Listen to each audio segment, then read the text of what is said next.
Besides, I'm pretty sure she's already got a boyfriend. What? We're being played here? Wow, that's sad. Yuri visibly swallows. Ooh. Oh my. Even her hands appear sweaty. Oh my. So who to choose? Yuri or Monika? Yeah, we're going with Monika. Sorry, Yuri. Just kidding. Yuri's always going to be last because I want to see her reaction last. Hi again, Vault. How's the writing going? Alright, I guess. I'll take that. As long as it's not going for bad. I'm happy that you're applying yourself. Maybe soon you'll come up with a masterpiece. Hahaha, I wouldn't count on that. You never know. Want to share what you wrote for today? Sure, here you go. I gave my poem to Monika. Alright. This one's good. It feels like you're not only getting more comfortable with your style, but the imagery is better than the last one I read. Just wondering, but have you been finding inspiration in Yuri's writing style? I guess so. You can't deny that she's talented. Yeah, totally. I think her poems are the most romantic. Really? But they're so dark and disturbing. Well, actually no, they're not really dark and disturbing, but they're very deep. That's interesting that she finds it romantic. That's the best way to describe it. She's like a totally different person when she picks up a pen. I noticed that too. Or when she's talking about literature, it's like a light turns on inside her. Sadly, it's hard to get much personal conversation out of her. Trust me, I've tried. Who knows what goes on in that head of hers? I hope you don't mean that in a bad way. No, of course not. I just meant that I wish she didn't keep so much to herself. But still, defending her like that, you must be pretty into her. Oh boy, we're busted. Eh?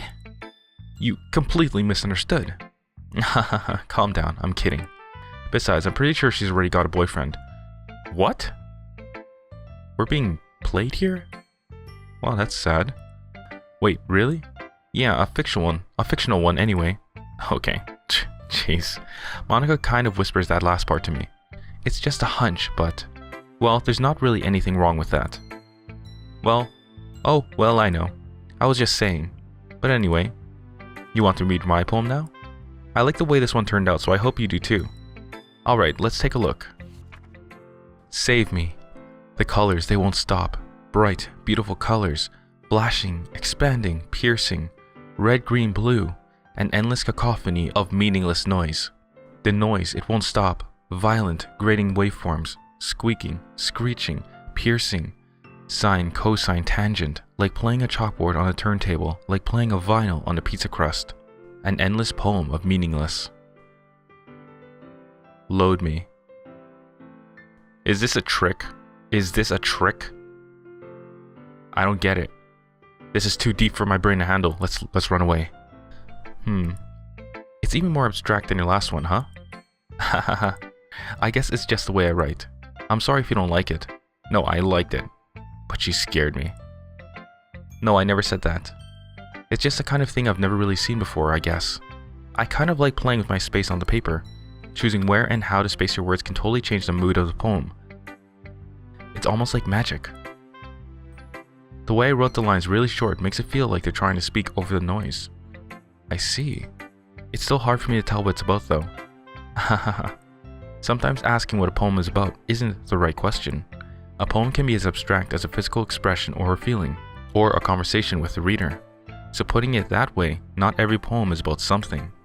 Anyway, here's Monika's writing tip of the day.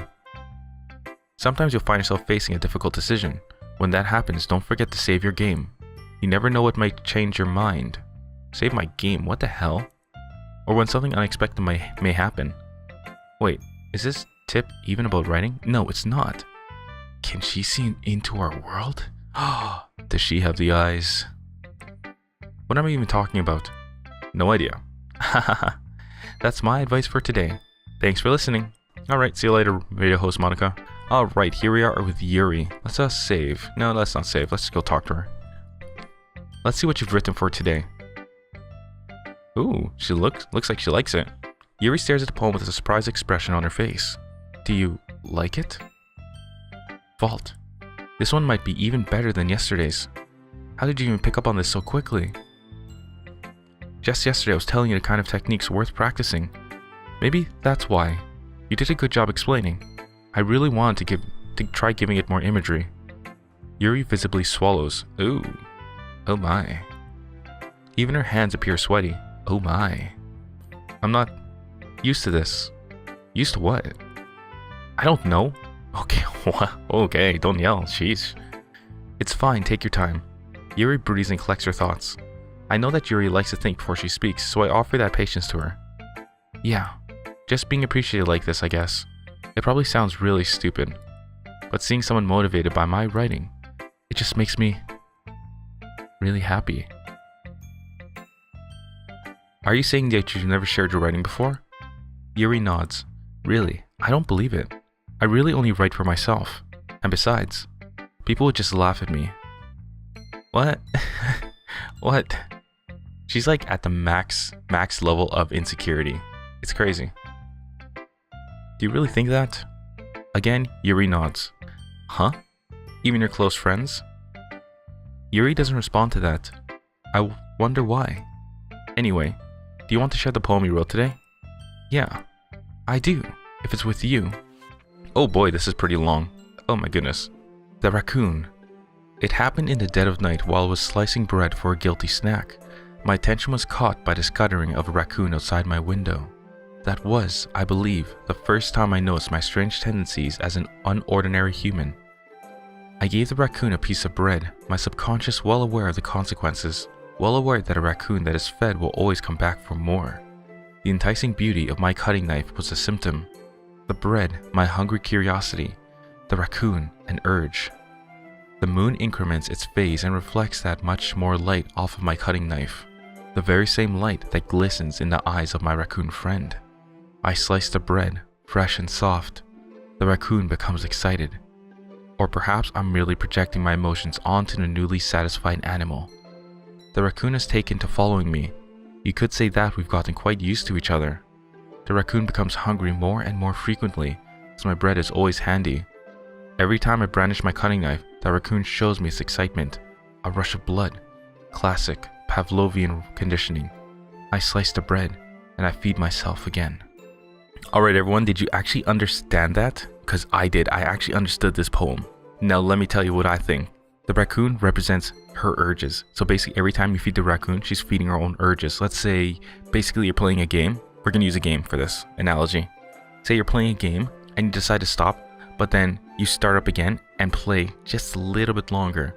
And every time you repeat that pattern over and over and over again, you're basically feeding yourself the game and allowing yourself to become more and more and more addicted to it. That raccoon she keeps feeding is equivalent to the game. I think I finally got one poem right. I was a little more daring with this one than yesterday's. I can see that. It's a lot more metaphorical. I don't know if it's my fault, but I can't begin to imagine what this poem is about. That's right. It's a bit closer to my preferred writing style, using the poem as a canvas to express vivid imagery and conveying emotions through them. Yeah, if I take it at face value, then I can't even figure out what it's supposed to mean. Well, I think it's something that different people can relate to in their own way. I wanted to express the way it feels for me to indulge in my more unusual hobbies. Unusual, eh? I wonder what those are. It's those sorts of things I'm usually forced to keep to myself. So I sometimes enjoy writing about them. Why do you keep them to yourself? Because they're embarrassing, and people would make fun of me. What kind of hobbies is Yuri hiding? Don't you have anything like that, Vault? Well, yeah, I guess I do. I feel like everyone has a little something like that.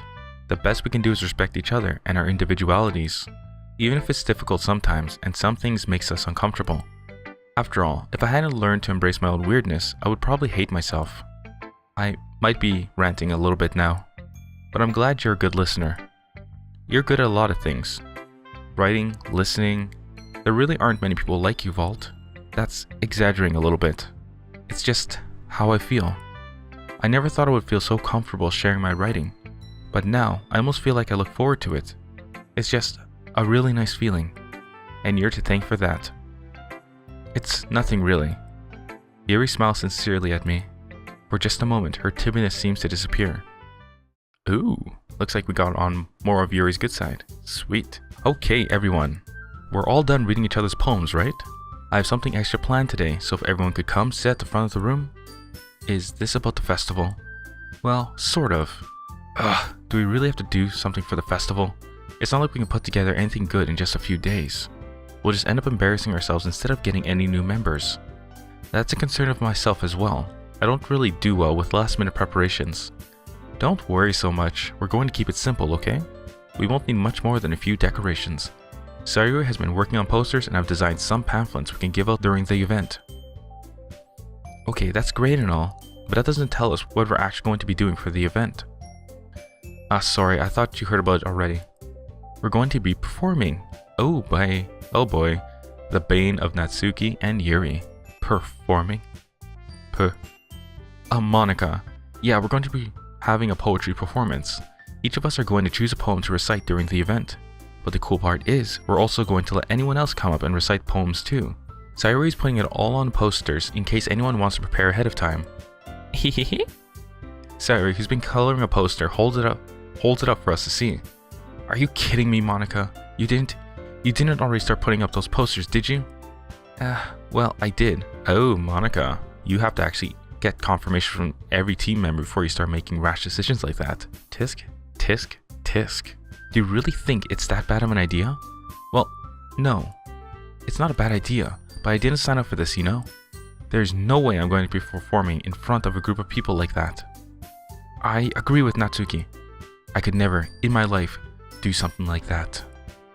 Imagining it, Yuri shakes her head in fear. Guys. No, Sayori. I understand where they're coming from. Remember that Natsuki and Yuri have never shared their poems with anyone until just a couple days ago. It's a lot to ask for them to recite their poems aloud to a whole room full of people. I guess I kind of overlooked that, so I'm sorry. But I still think we should give it our best. We're the only ones responsible for the fate of this club. If we start the event and each put up a good performance, then we'll inspire others to do the same. And the more people who perform, the better we'll be able to show everyone what literature is all about. Yeah, it's about expressing our feelings, being intimate with yourself, finding new horizons, and having fun. That's right, and it's those reasons that we're all in this club today. Don't you want to share that with others? To inspire them to find the same feelings that brought you here in the first place? I know you do. I know we all do. And if all it takes is standing in front of the room for 2 minutes and reciting a poem, then I know you can do it. Wow, fantastic speech. I'm inspired. It looks like Natsuki and Yuri might be reconsidering. Natsuki and Yuri remain silent. Sayori looks worried. I guess it leaves me no choice. I agree. I don't think it's too much to ask. I think that Sayori and Monika have been trying really hard to get new members. The least we can do is help them out a little bit. Well, maybe, but... It looks like Natsuki doesn't have any argument left. Okay, fine. I guess I'll just have to get it over with. Alright. Phew. Thanks, Natsuki. What about you, Yuri? Oh, look at that. Monika just repeated exactly what I said. That was pretty creepy, actually. Yuri dejectedly glances around at everyone else's expectant faces. Sigh. I guess I don't really have a choice. Ahaha, that's everyone. You're the best, Yuri. This club is seriously going to be the death of me. Oh gosh. You'll be fine, Yuri. Why does Monika look so uncertain about that? But anyway, let's move on to the main event. I want each of you to choose a poem of yours. We're going to practice reciting them in front of each other. What? No way! Monika, this is too sudden. Well, if you can't recite poems in front of the club, how do you expect to do it in front of the strangers? Oh no. Don't worry. I'll start off to help everyone feel a little more comfortable. Can I go next? Ahaha, of course. Now let's see. Monika flips through her notebook to the specific poem she has in mind for herself. She then stands up behind the podium. The title of this poem is The Way They Fly. Ahem. Oh, we're not going to read it? Monika begins reciting her poem. Aw, we're not. That sucks. Her clear, confident voice fills the room. More than that, her inflection is pristine. She knows exactly how to apply emotion behind each line she recites, bringing the words to life. Is this something she's done before, or is she simply a natural? I glance around me. Everyone has their eyes on Monika. Sayori looks amazed. Yuri has an intense expression on her face that I don't understand. Finally, Monika finishes the recitation. The four of us applaud. Monika takes a breath and smiles. That was so good, Monika. Oh, wow, okay. Sayori, she's blown away. Hahaha, thank you very much. I was just hoping to set a good example. Are you ready to go next, Sayori? I'll go next. Ooh, Yuri. Nice. Wow, Yuri's fired up all of a sudden. Yuri clutches a sheet of paper between her hands and stands up. Keeping her head down, she walks quickly over to the podium. This poem is called? Yuri actually glances around at each of us. You can do it, Yuri. It's called Afterimage of a Crimson Eye. Remember the episode where Yuri gives Vault a book and it actually has a crimson eye symbol on, I think it was on the back of it? Is this what she's writing about? Something to think about. Yuri's voice shakes as she starts reading the poem. Just a moment ago, she practically refused to do this. Why is she suddenly putting in so much effort? As Yuri gets past the first couple of lines, her voice changes. It's almost like what happens when Yuri gets absorbed into her books. Her quivering words transform into the sharp syllables of a fierce and confident woman. The poem is full of twists and turns in a structure that she enunciates with perfect timing. This must be a rare glimpse into the whirling fire Yuri keeps concealed inside her. Suddenly, she's finished. Everyone is stunned. Yuri snaps back into reality and glances around her as if she bewildered even herself. It's up to me to save the situation. I'm the first to start applauding. Everyone joins me afterward and we give Yuri the recognition she deserves. It's not that we didn't want to applaud for her, but we were caught so off guard that we must have forgotten. As we applaud, Yuri holds the poem to her chest and rushes back into her seat. Yuri, that was really good. Thank you for sharing. Looks like Yuri's down for the count. Okay, I guess I'm next then. Sayori hops out of her chair and cheerfully walks to the podium. This one's called My Meadow. Sorry, I giggled. She's silly. Sayori. It's a lot harder than I thought. How did you guys do it so easily? Try not to think of it like you're reciting to other people. Imagine you're reciting it to yourself, like in front of a mirror, or in your own head. It's your poem, so it'll come out the best that way. I see. Okay then. Sayori begins her poem. Somehow it feels like her soft voice was made as a perfect match. The poem isn't aimlessly cheery like Sayori is. It's serene and bittersweet. If I were to read this on paper, I probably wouldn't think much of it, but hearing it come from Sayori's voice almost gives it a whole new meaning. Maybe this is what Sayori meant when she said she likes my poems. It's like I get to reach more deeply into someone I thought I knew through and through. Sayori finishes and we applaud. I did it. Good job, Sayori. Even Volt liked it. I guess that's a good sign. What does that even mean? It came out nicely, Sayori. The atmosphere of the poem fits you really nicely, but it might be that other poems wouldn't work quite as well with that kind of delivery. I don't really understand. In other words, I've seen poems of yours where that sort of gentle delivery wouldn't work as well. They might need a little more force behind them depending on what you're reading. Oh, I know what you mean. Well, I've been practicing that kind of thing. It's just embarrassing to do in front of everyone. Then next time, I'm going to make you pick a poem that challenges you a little more. We don't have much time for the festival, you know? Okay. Man, Sayori's always up for everything. Now, who's next? Natsuki? Humph. Don't make me go before Vault. It's not like I can compare to you guys anyway. Might as well let Vault lower everyone's standards a little before I have to do it. Well, that's not nice. That's not very nice at all, Natsuki. Natsuki. It's fine. I might as well get it over with. But it's not like I have much of a selection of what to read. I'll just have to go with what I wrote for today. I stand up and step in front of the podium. Everyone has their eyes on me, making me feel terribly awkward. I recite my poem. Since I'm not exactly confident in my own writing, it's hard to put energy into it. Despite that, once I finish, I receive applause anyway. Sorry, I'm not really as good as everyone else. Don't worry about it so much. I think it's less about your abilities and more about your lack of confidence in your writing. That's something that'll improve over time though. Yeah, maybe. Alright then. That just leaves you, Natsuki. Yeah, I'm going. Natsuki begrudgingly gets out of her seat and makes her way to the podium. The poem is called. It's called. Why are you all looking at me? Aw, even though she's a turd, she's cute though. Because you're presenting. Anyway, the poem is called Jump. Natsuki takes a breath. Once she starts reciting the poem, her sour attitude disappears a little more. While she's still a little unenthused, her poem has a rhythm and rhyme to it. It's Natsuki's trademark style, and it works surprisingly well when spoken aloud. The words feel like they bounce up and down as if giving life to a poem. Natsuki finishes and everyone applauds. She hops back to her seat. That wasn't so bad, was it? Easy for you to say. You'd better not make me do that again. Well, this is a they are going to do performance, so Natsuki's demand really makes no sense. Do you at least feel prepared enough to recite a poem in front of other people? I mean, doing it in front of other people will be way easier. I can put on whatever face I want for other people. Ooh, me too. But when it's just my friends, it's just embarrassing. Ooh, me too. So true. That's a surprise, Natsuki. I think it would be the other way around for me. Well, that's just how it is, so... Well, I guess in that case, you won't have much to worry about for the festival. That said, I want to thank everyone for coming through. It might be hard, but I hope that you all have an idea of what it's like now. Make sure you pick a poem and get enough practice before the festival, okay? I'll be making pamphlets, so let me know ahead of time which I'll be reciting. Jeez. I should probably find some other poem to recite instead. That's fine too.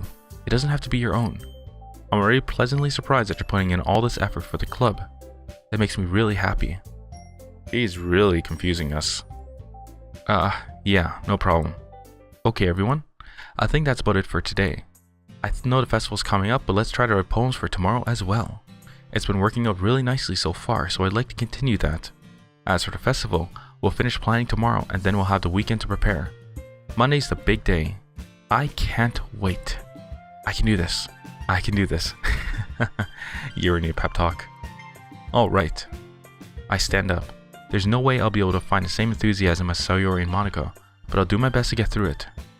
If it's for the sake of the club, and impressing Monika, then I'll have to do my best. Impressing Monika? Wait, I thought we were impressing Yuri. Ready to go, Sayori?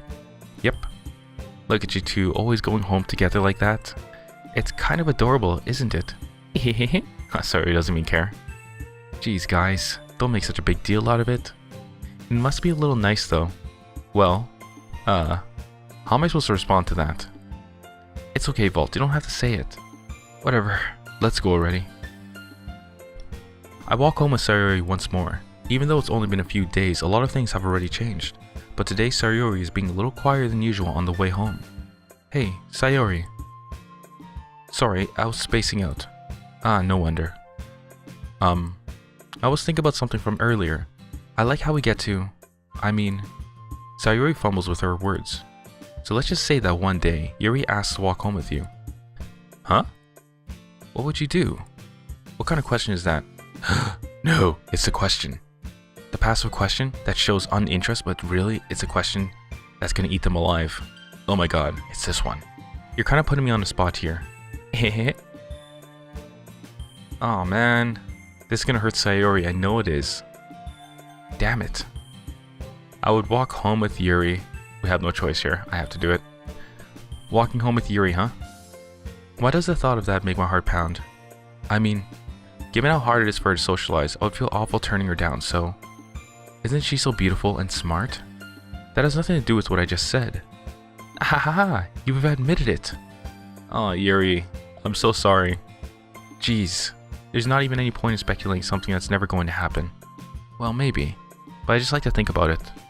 It's not long before you won't need me anymore, okay? See what happened? She just said it. Need you? Sayori, I can't figure out how you're seeing things in your head right now. Sorry, everyone is different. Nobody in the club is a replacement for you. Okay, that was good. If you say so.